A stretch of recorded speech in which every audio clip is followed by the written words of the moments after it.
¿Cómo estás, querido hermano? Que la gracia y la paz de nuestro Señor Jesucristo, el amor del Padre y la comunión con el Espíritu Santo sea siempre contigo y con toda tu familia.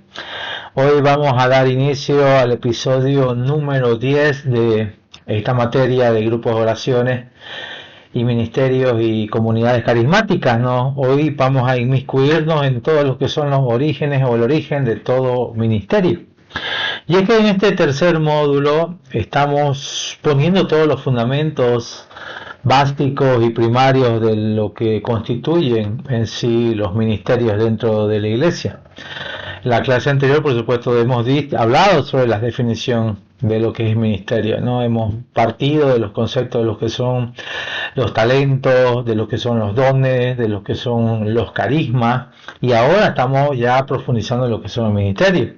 De hecho, los ministerios ya vienen siendo servicios específicos para Dios y para la iglesia.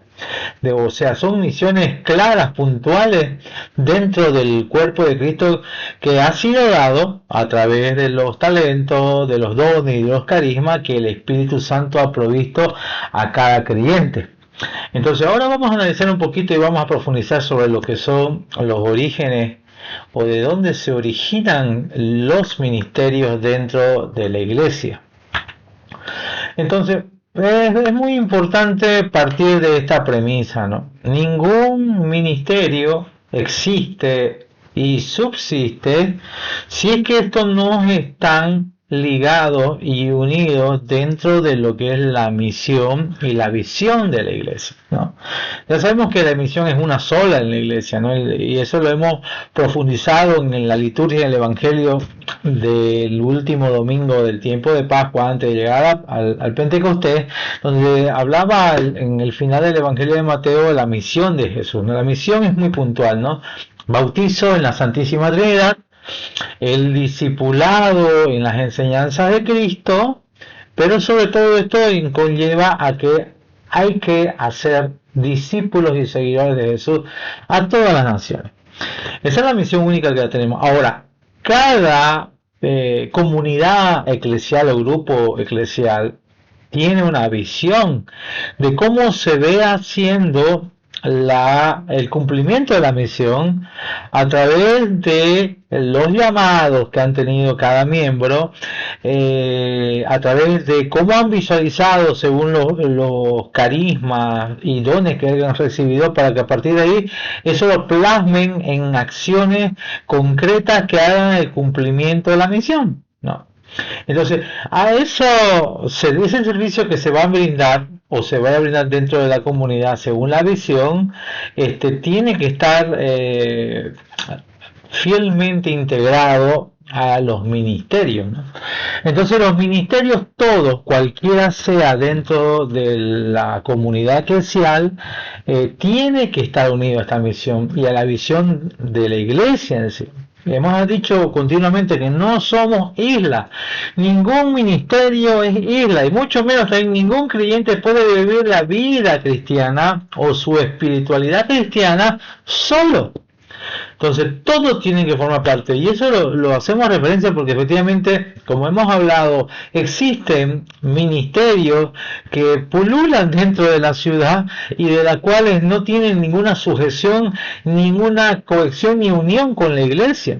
Hablamos efectivamente de, por ejemplo, existen muchos grupos de oraciones de las cuales no se han querido insertar o congregar en lo que es la renovación arquidiocesana de Santa Cruz. El padre Diego ha hecho el llamado a todos y ha dicho que todos los que no formen parte de estos van a considerarse como sectas independientes que no forman parte del cuerpo de Cristo de la Santa Madre Iglesia Católica. Ahora, entonces los ministerios forman parte, están unidos a la comunidad eclesial, están unidos a la misión y a la visión. Entonces vamos a analizar ahora cuáles son los orígenes, cómo nacen los ministerios.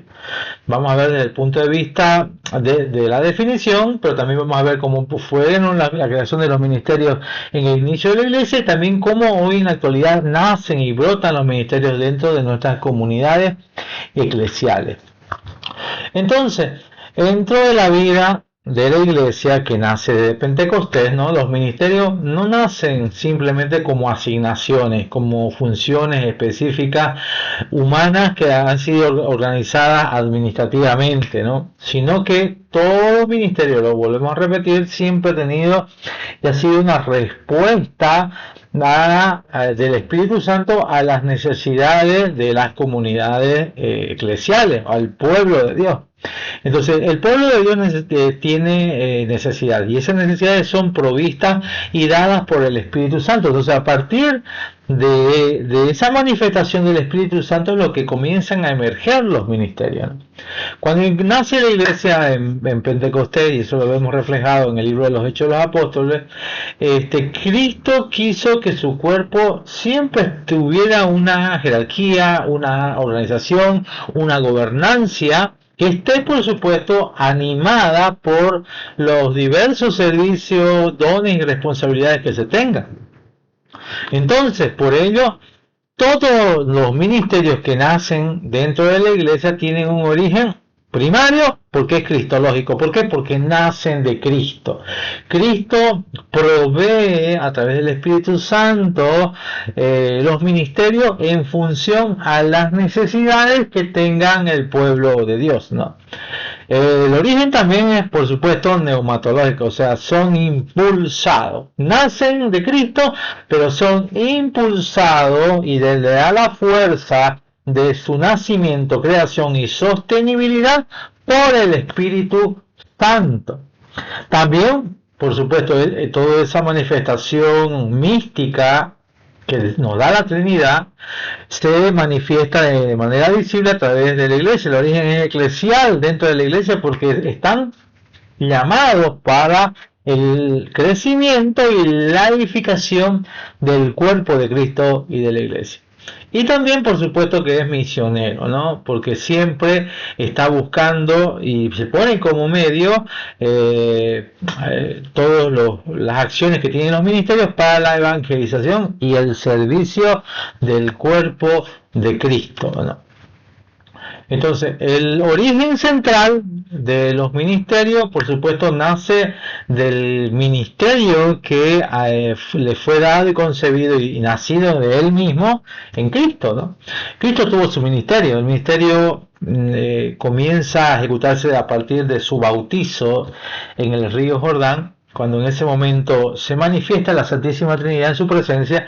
Entonces, en ese momento, ya lleno del Espíritu Santo, viviendo en comunión con el Padre y ya viendo las primeras manifestaciones del Espíritu Santo, donde comienza el ministerio de Jesucristo de los 3 años que lo vemos reflejado en los evangelios, ¿no? Entonces Jesús es el modelo propio de todo ministerio, ¿no? Entonces él mismo afirma, ¿no? Eso lo vemos cuando San Marcos nos escribe en el Evangelio, ¿no? Porque el Hijo del Hombre no vino para ser servido, el Dios que se encarna no vino a que lo sirvamos, sino que vino para servir, y el principal servicio que Él nos da fue un servicio sacrificial, dando su vida para el rescate de muchos, para la salvación y engeneración de vida eterna de toda su iglesia, ¿no? Por eso, todo ministerio nace del espíritu de servicio. Cristo vino a entregarse y entregó su ministerio para servir desde el primer momento, ¿no? Ningún ministerio existe para poder tener posiciones de poder, para poder quizás sanar nuestros problemas de no tener la autoestima saludable y buscar prestigio a través del servicio de la iglesia, o mucho menos también para utilizarlo para dominar mentes, para dominar o controlar la vida de los creyentes, ¿no? El verdadero misterio sirve como lo hizo Jesús desde que el momento de que el Espíritu Santo lo llena de su presencia, comienza a servir en el ministerio de la formación apostólica, ¿no? Y eso conllevó también todo el ministerio de la predicación, el ministerio de la consolación, el ministerio del servicio, el ministerio sacrificial de dar la vida por las demás personas. Entonces fue muy enfocado Jesús, ¿no? Yo creo que como maestro, como ministerio, como tal, es el modelo modelo perfecto de la cual todos debemos de tomar para que a partir de ahí nosotros también podamos ejecutar los ministerios de manera orgánica a través de la relación que tengamos con Él. Él instituye los ministerios ya en la iglesia, ya como cuerpo de Cristo, ¿no? Su función fue fundamental al poner la roca apostólica en la iglesia, ¿no? Por eso nosotros como iglesia universal tenemos esa cualidad, virtud, que somos una sola porque somos la iglesia de Cristo, apostólica porque nace los fundamentos de lo que Cristo creó y fundó a través del ministerio apostólico de los 12 discípulos. Entonces, él quiso desde toda la vida tener una comunidad organizada, no quiso que esta iglesia sea nomás espontánea a la libertad y al desorden que pudiéramos tener nosotros ya cuando crezcábamos en todas las generaciones, ¿no? Él mismo la llamó, llama a sus discípulos, él la formó, la instruyó, le derramó el conocimiento de la palabra de Dios, siendo él la voz misma de Dios, él siendo el propio del Evangelio, él siendo el propio reino de Dios que comenzaba a manifestarse de los servidores. Y por supuesto esa formación, ese llamado y discipulado tenía un fin, que era enviar a que vayan a servir, es a servir. Entonces, él instituye los 12 apóstoles, él a través de la oración y la comunión con el Padre designa a los discípulos que iba a ser la base central del ministerio de la iglesia, les da la autoridad espiritual y la autoridad a través de la palabra de Dios, les enseña no solamente con la enseñanza verbal, sino con sus mismas acciones. No hubo una sola palabra de Dios que él no la haya manifestado o en testimoniar en su propia vida. Y todo eso lo conlleva a la misión, ¿no? A enviarlos a predicar. Les confió el cuidado del pueblo. Ustedes van a administrar, ustedes van a tener la capacidad de enseñar lo que está bien y lo que está mal. Ustedes van a tener la autoridad espiritual para perdonar los pecados, siguiendo la sucesión de que todos los pecados son perdonados por Dios. Ese poder ha sido derramado en Cristo, y Cristo lo delega a través de los fundamentos de la iglesia, que es la piedra fundamental que ha sido Pedro y el ministerio apostólico, ¿no? Entonces, el primer ministerio instituye Jesucristo, por supuesto, el ministerio petrino, el ministerio apostólico, ¿no? Entonces, ahora, con el nacimiento de los ministerios, que es dado por el Espíritu Santo, entonces ya viene la vida de la iglesia, ¿no? Entonces, primero está el ministerio de Cristo, que fue dado en los 3 años de su tiempo, donde constituyó la piedra fundamental en la vida apostólica, y a partir después de su muerte, de su pasión, muerte y resurrección, y después viene todo este tiempo de preparación para confirmar de que él estaba vivo, y a partir de ahí después regalar el Espíritu Santo a la base de su iglesia que había formado, a su ministerio apostólico que había formado. Entonces, después de Pentecostés, la iglesia ya comenzó a expandirse rápidamente, ¿no? Entonces necesitaba una organización, necesitaba distribuir correctamente los ministerios para que esto pueda ser dado según cómo iba creciendo hasta la actualidad, ¿no? Entonces el Espíritu Santo comienza primeramente a distribuir los dones, los talentos, que después, una vez que tengamos el encuentro con Dios, eso se manifieste ya en comunidad, y en comunidad distribuyó los carismas, y después de distribuir los carismas en comunidad, en cuerpo de Cristo, comenzó a levantar servidores, personas que ya dedican su vida al servicio. Y a partir de eso comienza a inspirar nuevas funciones pastorales, ¿no? En todo el amplio cuerpo de Cristo, que se divide en muchas partes del cuerpo, y cada parte del cuerpo tiene diversidad o diferente funcionalidad, ¿no? Entonces Pentecostés marca el inicio, el nacimiento visible de la iglesia, el inicio de la misión evangelizadora, ¿no? Y el comienzo de la acción ministerial que ha sido guiada por el Espíritu Santo, primeramente por el cuerpo apostólico, y a partir de ahí, cuando comienza a crecer, ya que se comienza a transmitir y a dar sucesión de los ministerios a la iglesia, que comienza a crecer y a expandirse en todo el mundo. Entonces, ¿cuáles fueron los primeros ministerios de la iglesia? ¿No? Eso lo meditamos perfectamente en los primeros capítulos del libro de los Hechos de los Apóstoles, que fue escrito por San Lucas. Entonces, uno de los primeros ministerios que fue dado por la iglesia fue el ministerio apostólico, ¿no? Ese ministerio fue fundado por Cristo, pero a partir de Pentecostés este ministerio se fue transmitiendo a través de sucesión, para traspasar la cobertura del Espíritu Santo que fue dado por la mano de Jesucristo hacia los apóstoles, y los discípulos fue pasando de generaciones en generaciones hasta los tiempos actuales, ¿no? Entonces los apóstoles tenían el ministerio de la predicación del reino de Dios, de la predicación del Jesucristo, del Mesías, que fue muerto y resucitó entre los muertos, y a partir de ahí nos da la posibilidad de que nosotros, a través de la fe, de la ley de la fe, nosotros debamos tener la posibilidad de ser justificados ante Dios, y a partir de ahí comenzar a vivir el reino de Dios o el reino de los cielos aquí en la tierra, ¿no? Los apóstoles, por supuesto que la parte de la predicación enseñaban no solamente de manera verbal, sino también a través de sus acciones.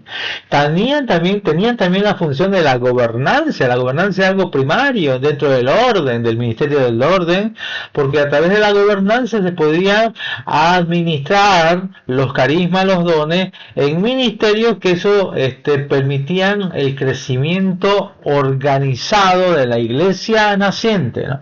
Tenían el poder del Espíritu Santo para poder discernir las doctrinas que nacían a partir del Evangelio, a través del Verbo encarnado. Si nosotros vemos el Evangelio, que es la voz viva de Dios, viva para la salvación de la humanidad, pero también tenemos después las cartas pastorales, las cartas católicas, donde ya comenzaban a escribirse las doctrinas del cristianismo. ¿Y quién tuvo esos discernimientos desde el inicio? La iglesia lo tuvo a través de los apóstoles, y todo ese discernimiento doctrinal, que es todo lo que hoy ya vemos manifestado en lo que son la tradición y el magisterio de la iglesia, se ha venido transmitiendo. No ha sido el pensamiento de una persona, es el pensamiento y el discernimiento espiritual de la doctrina que fue dado a través de la iglesia de los primeros tiempos del nacimiento, ¿no? Entonces es maravilloso. Por eso el fundamento de nuestra fe, de nuestra doctrina, y de la cual la gente comienza a sacar y descontextualiza el concepto o el término de tradición. No, nosotros no nos guiamos por tradiciones humanas, no, es una tradición santa y viva que viene dado de la palabra de Dios, que dado por Jesucristo a los discípulos comenzaban a tener el discernimiento espiritual, y todo eso se ha ido transmitiendo. Entonces la transmisión de generación en generación son las tradiciones vivas que se nos está dando a través de la iglesia sólida, dado por Jesucristo. No son manifestaciones personales, no son ideologías propias de nosotros los seres humanos, ¿no? Es la manifestación del Espíritu Santo en la iglesia.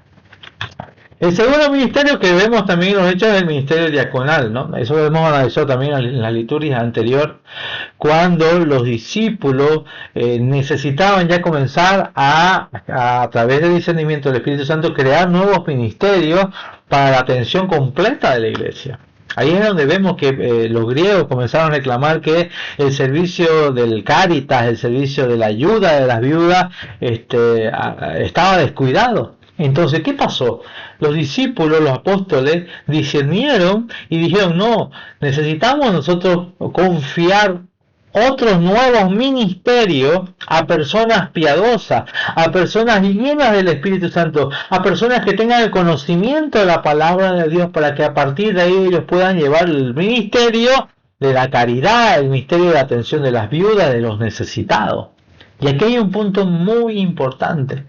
Hoy en la actualidad existen ministerios de la cual, como digo, viven independientes y ellos piensan que solamente la función específica que están haciendo es necesaria, solo es lo único que pueden hacer sin ninguna comunión con el ministerio o la comunidad eclesial, que la cual no tienen conocimiento ni crecimiento en lo que es formación, en lo que es vida espiritual, en lo que es aplicación de los carismas en los ministerios que están llevando. Hay ministerios de Cáritas que dicen que no necesitan de la predicación, que no necesitan del crecimiento de la palabra, de la vida de oración. Lo mismo que hay mismo también ministerios de predicación que también no necesitan de la alabanza, del discernimiento, que no necesitan del servicio. Entonces, eso lo que está haciendo es que los ministerios se comiencen a achicar y a ser independientes, y de la cual al salirse de la vida verdadera comienzan a enflaquecerse hasta ser extinguidos. Entonces, por más que tu ministerio sea, por ejemplo, de alabanza y música, tú tienes que pertenecer y participar de los procesos formativos. Y cuando digo formativo, no solamente en el tema intelectual, sino en el tema espiritual, una formación integral, una formación existencial, que es lo que nos lleva la vida en comunidad y nos permite crecer todos agarrados de la mano como cuerpo de Cristo. Entonces necesitas crecer en la vida de oración, necesitas crecer en los ministerios de Cristo. Cualquiera sea el ministerio,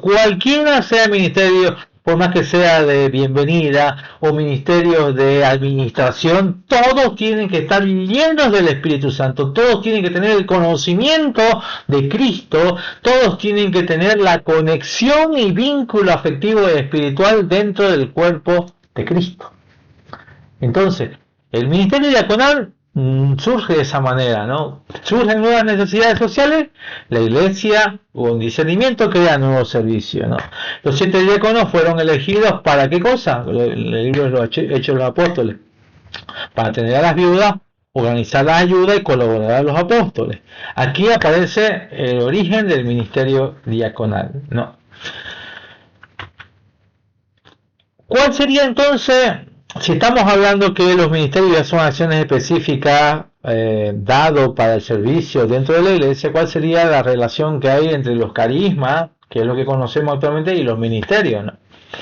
Hemos dicho que los carismas son gracia, al igual que los dones, son regalos gratuitos dados por el Espíritu Santo para la edificación y fortalecimiento del cuerpo de Cristo. O sea, para una vida de comunidad. Entonces los carismas son el don gratuito del Espíritu Santo, pero ya esos carismas se vienen cuando es algo, un servicio que se hace continuo y estable, se transforman en ministerio. Entonces el ministerio ya es los servicios o un servicio estable.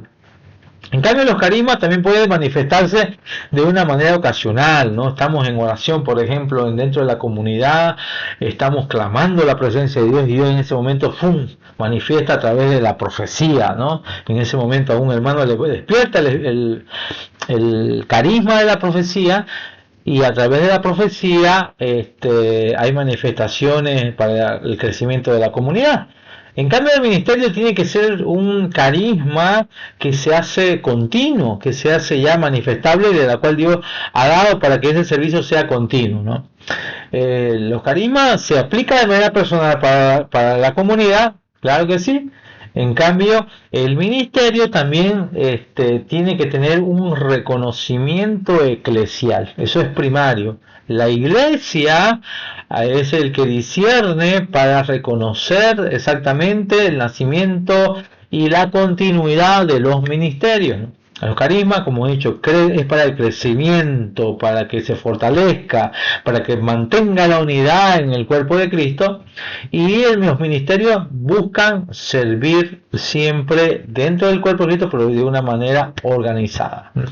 Alguien puede tener el carisma, por ejemplo, de la enseñanza, entonces, pero es la iglesia lo que lo reconoce luego para pertenecer y participar dentro de lo que son, por ejemplo, los ministerios de formación.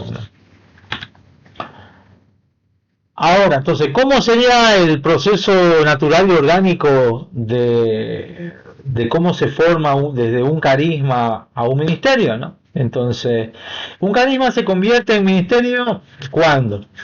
Primeramente, hemos dicho, el don se comienza, o el carisma se comienza a manifestar repetidamente, ¿no?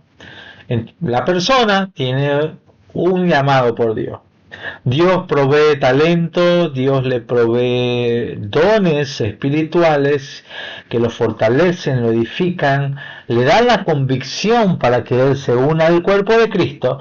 En el cuerpo de Cristo, cuando vive la vida de la iglesia y en la aclamación comunal, viene a comenzarse a manifestar carisma.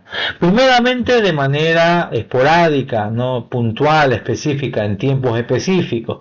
Pero llega un momento que también ese carisma se comienza a tener una continuidad, ¿no? Se comienza a repetirse continuamente, ¿no? Dentro de ese cuerpo de Cristo, ¿no? Y es a partir de ahí entonces, wow, la iglesia comienza a discernir, claro, efectivamente, si hay una manifestación repetida, entonces ahí conviene, a través del discernimiento de la creación del ministerio, ¿no? Entonces, la persona descubre lo que le da Dios.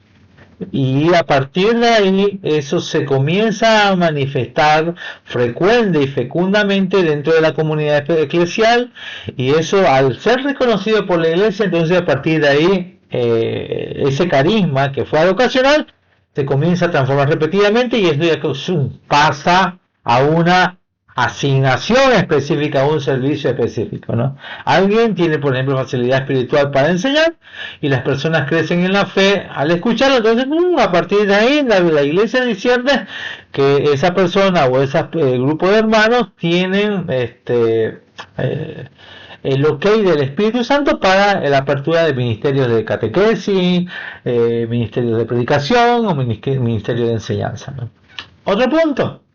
La comunidad, por supuesto, a partir de esas manifestaciones de carisma que se van a transformar en ministerio, reconoce fácilmente los frutos o el fruto que da la manifestación de los carismas, ¿no? Entonces los carismas manifiestan el don espiritual o el regalo del Espíritu Santo, y eso se manifiesta en fruto. No basta solamente con que la persona sienta el llamado, sienta los dones, sienta la manifestación del carisma, ¿no? La iglesia tiene que ver de manera sensible esos frutos, ¿no?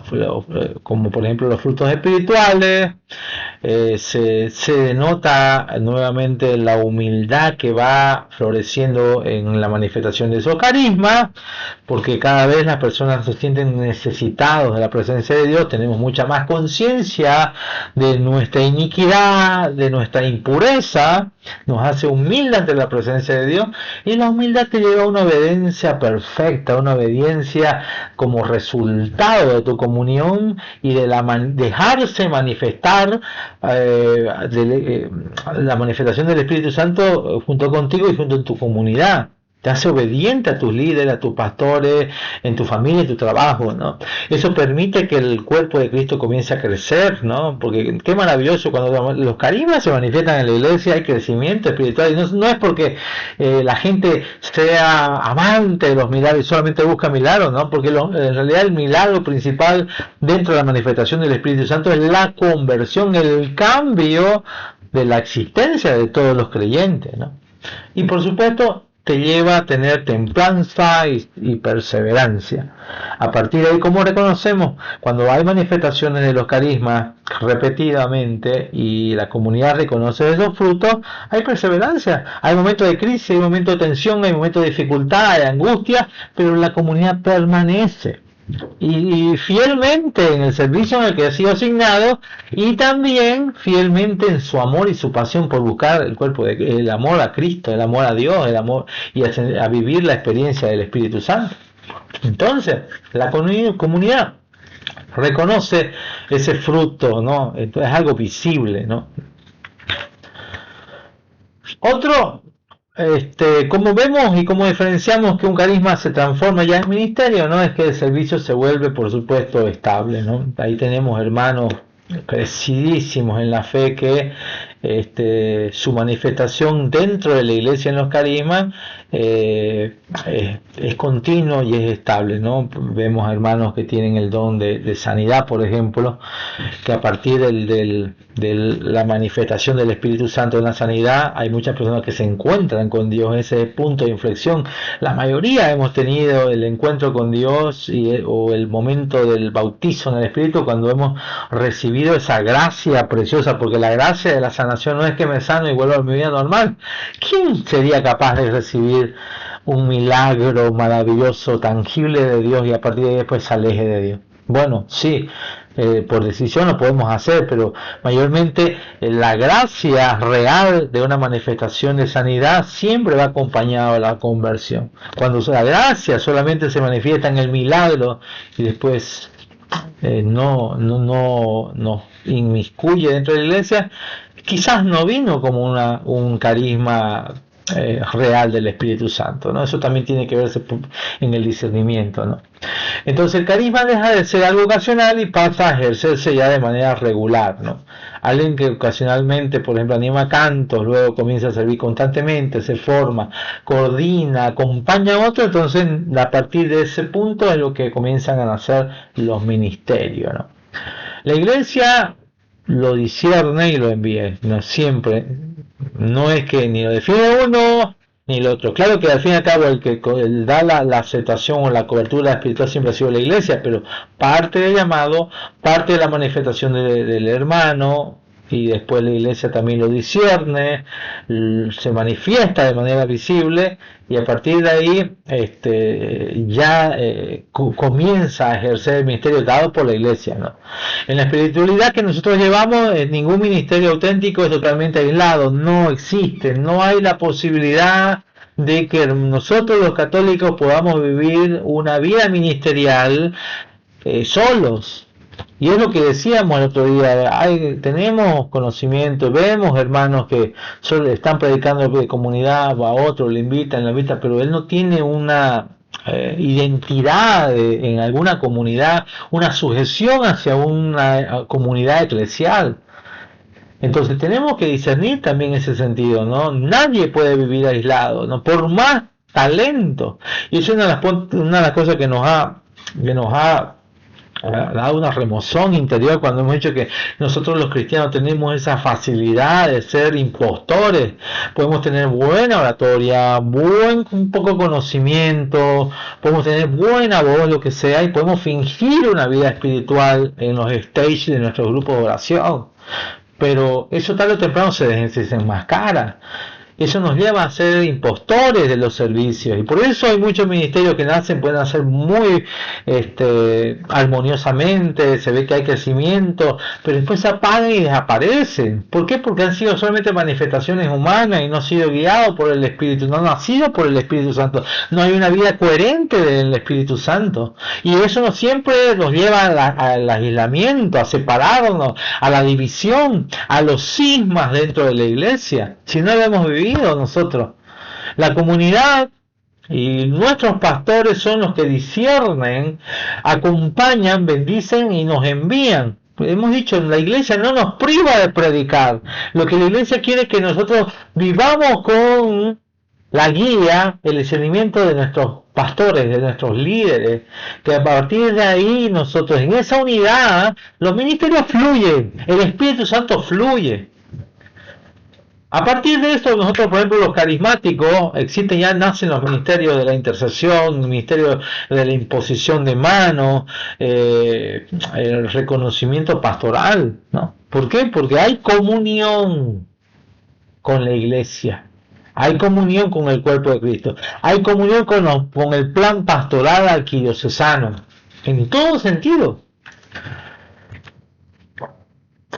Entonces es muy conveniente hacer la diferencia que pueda existir entre los carismas y entre los ministerios, ¿no? El carisma es gracia espiritual y esa gracia espiritual se transforma en ministerio cuando ya es un servicio estable. El carisma es un don recibido y el ministerio, ese don que se transforma en carisma, en los carismas, que no son los mismos, por supuesto, se transforma en un don, pero ya puesto ya en una función específica, ¿no? El carisma nace del Espíritu Santo, el ministerio ya es una asignación y es reconocido por el ministerio sacerdotal de la iglesia, ¿no? Siempre tiene que ser así. El carisma se manifiesta, como hemos dicho, puede hacerse de manera ocasional para un momento específico, pero el ministerio siempre tiene una continuidad. El carisma crece, hace crecimiento, capacita al cuerpo de Cristo. Ya el ministerio ya es un compromiso. Alguien que forme parte del ministerio no solamente está dado para manifestarse de manera espontánea, sino que a partir de estar inmiscuido en un ministerio, y esto te crea un compromiso de servicio continuo. Las personas que fueron llamados a levantar grupos de oraciones están llamados para que los grupos de oraciones den hasta el último día de su vida. No hasta que sientan que el llamado se les acabó. Es un compromiso eterno. Nosotros tenemos, por ejemplo, un ministerio, el ministerio del Evangelio del Día, de la cual cada mañana se tiene que presentar a los grupos de WhatsApp el Evangelio de lectura con un discernimiento. Y a los hermanos que hemos llamado o hemos visto que tienen esa capacidad de llevar el Evangelio y de enseñar el Evangelio día a día, les hemos dicho: hermanos, si usted quiere asumir este ministerio, nosotros le queremos recordar que este ministerio lo tiene que dar hasta el último día de su vida, hasta ese día que usted vaya al cementerio, hasta un día antes, lo tiene que dar. No importa si está enojado, no importa si se pelea con la comunidad, no importa si está cansado, no importa si... No, ese ministerio es sagrado. Tenemos que hacerlo hasta el último momento. Entonces tiene que tener un compromiso eterno de lo que usted está asumiendo en el ministerio. Y eso es lo que tenemos que hacer. Nosotros los ministerios tienen que ser hasta el último día de nuestra vida. Dios nos ha llamado, y si Dios lo ha puesto, estos ministerios permanecen hasta el último día de cada miembro. No. Entonces el carisma, un regalo, un don precioso. Don en el sentido de regalo. Y el ministerio ya es el servicio organizado, que por supuesto nacen de los dones y los carismas, sin duda alguna. Entonces ya son asignaciones puntuales, específicas y continuas, ¿no? Eso es lo que lo marca la diferencia entre el carisma y los ministerios. Entonces, ¿qué riesgos corren, ¿no?, cuando no hay este discernimiento o este equilibrio, ¿no?, entre, una vez recibido, entre los dones y carismas y ya la participación de un ministerio, ¿no? Un carisma sin un ministerio puede quedarse, por supuesto, un desordenado. Hemos visto hermanos que tienen esos carismas preciosos de predicación, de sanación, de liberación, ¿no? Pero si no están enrolados dentro de un ministerio del cuerpo de Cristo, puede quedarse desordenado, se hace individualista, llega el orgullo espiritual, después eso lo transforma solamente en actitudes emocionales y los frutos... Hay muchos que Dios le ha confiado grandes cosas, pero que infortunadamente por nuestra naturaleza imperfecta hemos saboteado el plan de Dios, ¿no? Y no es que Dios se equivoque, ¿no? Los que nos equivocamos somos nosotros. Al otro lado, ¿no?, un ministerio sin carisma, ¿no?, que podamos hacer, vamos a poner un orden, vamos a crear ministerio. Vemos que en las otras comunidades, por ejemplo, tienen ministerio de niños. Nosotros también tenemos que tener ministerio de niños. Entonces, vamos a organizar, vamos a hacer los temas, esto van a hacer las tías, y comenzamos el ministerio de niños. Pero si no hay el carisma, no hay los dones, no hay la vocación de servicio, todo se va a volver rutina, se va a volver aburrido, van a ser estructuras vacías, el activismo va a comenzar a cansar a las personas, y la función humana sin una unción espiritual queda condenada a la muerte, esos ministerios, ¿no? Por eso la iglesia necesita ambas cosas, espíritu y servicio. Amén. Bien, mis queridos hermanos, entonces hoy estamos concluyendo entonces estos el tema, el episodio número 10. Y recordarles que en esta clase no va a haber tarea, porque nos vamos a preparar para lo que es el segundo parcial del módulo 2, que sería todos los fundamentos de las clases de grupo de oración para la siguiente clase, ¿ya? Así que la gracia de nuestro Señor Jesucristo los acompañe, y que el Espíritu Santo también le dé el discernimiento de poder encontrar su llamado, poder despertar también carisma en la pertenencia donde tú te encuentres, y que a partir de ahí tú puedas brindar muchos frutos de conversión, no solo para ti, sino para todo el entorno eclesial en la que participas. Nos vemos entonces en la siguiente clase. Amén.